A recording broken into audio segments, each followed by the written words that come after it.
बड़ी खोज हुई है उड़ीसा में जानेंगे कैसे ये भारत के लिए एक बड़ा बदलाव ला सकता है। तो वहीं मूडी ने भारत को लेकर कहा कि भारत में बड़ा बदलाव नहीं पड़ने वाला है। जियोपॉलिटिक्स में बहुत कुछ चल रहा है, हमेशा की तरह जानने को मिलेगा बहुत कुछ। आइए जानते हैं इन खबरों को विस्तार से। टाइम्स ऑफ इंडिया के कहालिया लेख के अनुसार ओडिशा में बड़े पैमाने पर सोने के भंडार की खोज हुई है, जिससे राज्य और देश की अर्थव्यवस्था को मजबूती मिलने की संभावना है।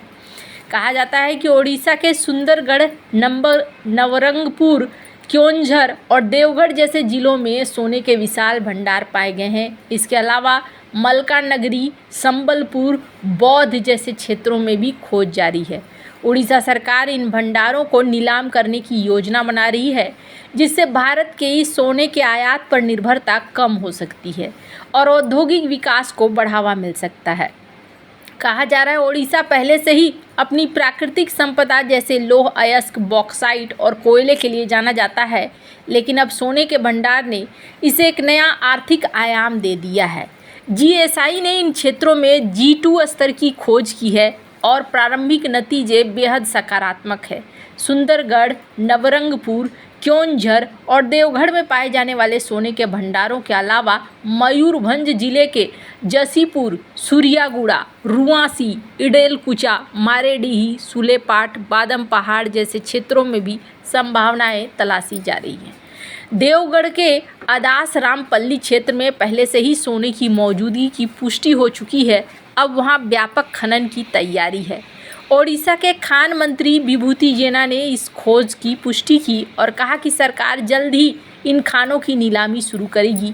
यह नीलामी न केवल राज्य की आय बढ़ाएगी, बल्कि रोजगार के नए अवसर भी पैदा करेगी। सोने के इन भंडारों का उपयोग भारत के विदेशी मुद्रा भंडार को मजबूत करने और आयात पर निर्भरता कम करने में मदद कर सकता है। ओडिशा खनन निगम और जीएसआई मिलकर इस प्रक्रिया को संचालित कर रहे हैं और तकनीकी समितियां इन भंडारों के व्यवहार्यता का आकलन करेंगी। ये खोज भारत को सोने के वैश्विक बाजार में एक नया स्थान दिला सकता है। ओडिशा की इस खोज को समझने के लिए कोलार गोल्डफील्ड्स का एक ऐतिहासिक उदाहरण महत्वपूर्ण है। कर्नाटक में स्थित कोलार भारत का सबसे पुराना और सबसे प्रसिद्ध सोने का खनन क्षेत्र रहा है। इसकी शुरुआत 19वीं सदी में ब्रिटिश शासन के दौरान हुई, जब 1880 में British company John Taylor and Sons ने वहां खनन शुरू किया। कोलार की खानों से सोना निकालने की प्रक्रिया 2001 तक चली, जब इसे आर्थिक और पर्यावरणीय कारणों से बंद कर दिया गया। अपने चरम पर कोलार भारत के सोने के उत्पादन का प्रमुख स्रोत था और इसने देश की अर्थव्यवस्था में महत्वपूर्ण योगदान दिया। कोलार की गहराई 3.2 किलोमीटर तक थी, जो इसे दुनिया की सबसे गहरी सोने की खानों में से एक बनाती है। उस समय भारत के पास स्वदेशी तकनीक लिमिटेड थी और ब्रिटिश शासन ने इस खनन का अधिकांश लाभ अपने लिए लिया। हालांकि कोलार ने यह दिखलाया कि भारत में सोने के भंडार मौजूद हैं। सही टेक्नोलॉजी और नीति के साथ इसका उपयोग संभव है। उस दौर में कोलार ने स्थानीय रोजगार और औद्योगिक विकास को बढ़ावा दिया, लेकिन विदेशी नियंत्रण के कारण इसका पूरा फायदा भारत को नहीं मिल पाया। कोलार के विपरीत उड़ीसा की खोज आज के संदर्भ में भारत के लिए ज़्यादा लाभकारी हो सकती है। कोलार के समय भारत औपनिवेशिक शासन के अधीन था और तकनीकी रूप से पिछड़ा हुआ था, लेकिन आज भारत के पास DRDO, HAL और निजी क्षेत्र की कंपनियां जैसी संस्थाएं हैं जो स्वदेशी टेक्नोलॉजी विकसित कर सकती हैं।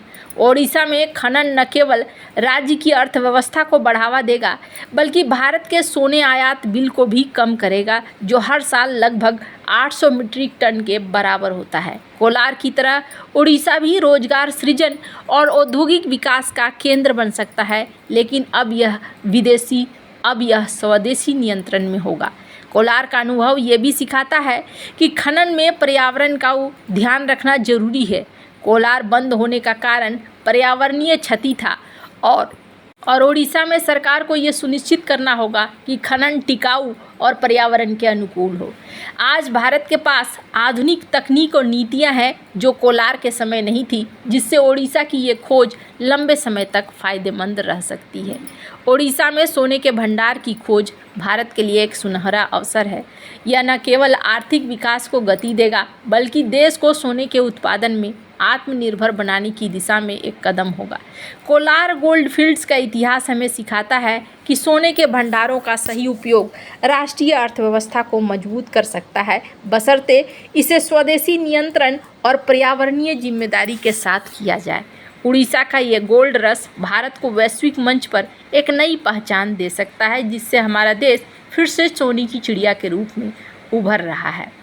अगर बात करें आज के डेट में तो ये देखने को मिल रहा है कि सोने की कीमत में बहुत बढ़ोतरी देखने को मिल रही है। 1971 में जब अमेरिकी राष्ट्रपति रिचर्ड निक्सन ने सोने की कीमत को डॉलर से अलग कर दिया था तो सोने की कीमतों में भारी उछाल आया और उस समय वैश्विक अनिश्चितता और मुद्रास्फीति के कारण सोना $35 प्रति औंस से बढ़कर 1980 तक $850 प्रति औंस तक पहुंच गया। ये आज की स्थिति से मिलता जुलता है, जहां व्यापारिक तनाव और आर्थिक अनिश्चितता सोने की मांग को बढ़ा रही है।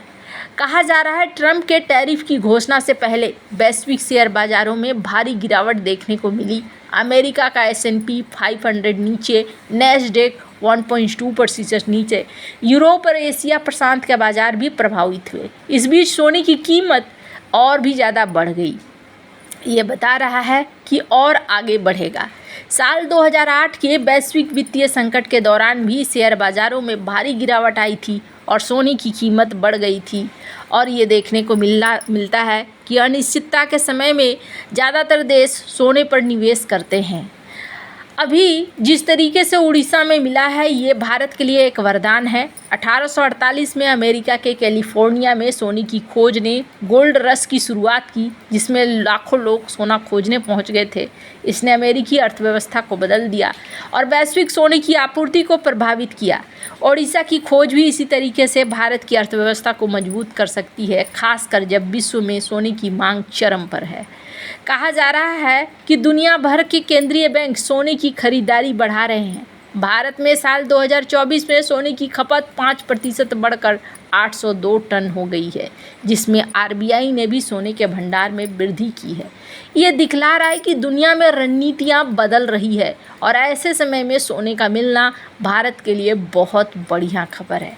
वैसे तो मूडीज ने अपनी रिपोर्ट में कहा है कि भारत का बाहरी संवेदनशीलता संकेतक 61% है, जो दिखलाता है कि भारत बाहरी वित्तीय झटकों के प्रति अपेक्षाकृत कम संवेदनशील है।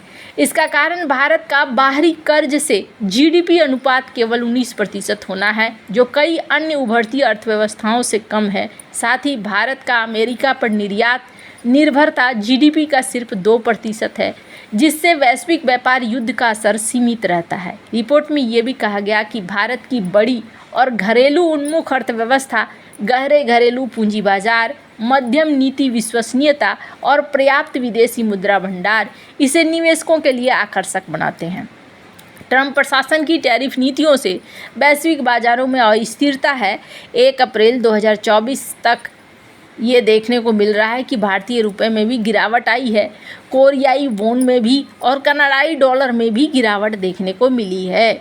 1997 में जो वित्तीय संकट आया था, उस समय थाईलैंड, इंडोनेशिया, दक्षिण कोरिया और मलेशिया जैसी देशों की अर्थव्यवस्थाएं विदेशी कर्ज और पूंजी निकासी के कारण संकट में आ गई थी। संकट की शुरुआत तब हुई थी जब थाईलैंड का मुद्रा बहुत ही ज़्यादा अस्थिर हो गया था।